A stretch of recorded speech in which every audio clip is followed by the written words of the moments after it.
Hi everyone, I wanted to take a couple minutes and do a video that's a little different than what I usually do because I want to talk about this book that I'm reading with my daughter. This book was written in 1985 by Vivian Sherfranz and is part of the Sunfire Young Adult Romance series. There's 32 books in all. I have all of them.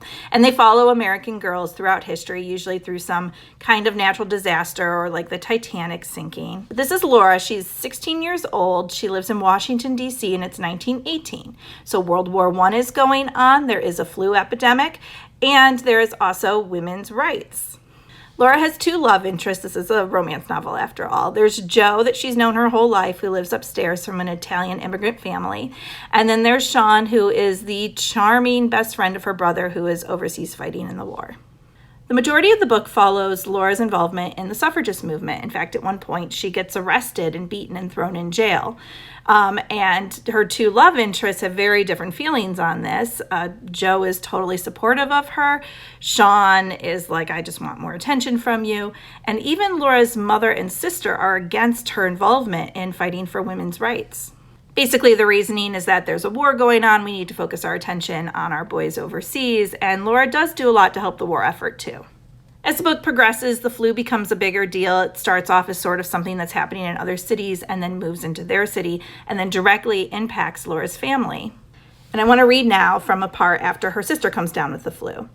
The newspapers advise that you shouldn't go on the trolley, you shouldn't visit people, you shouldn't have visitors, you should always wear a mask. One treatment was hot baths, another was cold, wet sheets. No one knew what to do. Yeah, so just things like that. Over and over in this book, I am just struck by the parallels of what is happening today in our society. And again, this book was written in 1985, so that was almost 40 years ago. And at the time, it had been 60 years since the events in the book had happened. This has actually been some really great talking points with my daughter. And even though we randomly picked this book, not knowing it would have all this parallels from 100 years ago, I've been really glad that we've been reading it together and that I've been able to stop and have these conversations. It's actually taking us like 2 months to read this because we stop like every other paragraph to talk about something. And yes, my daughter is 100% shipping with Joe because she thinks Sean is just no good.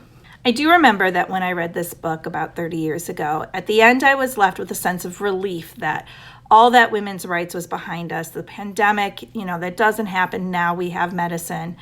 And now reading it to my daughter, I can't leave her with that same sense of hope and optimism.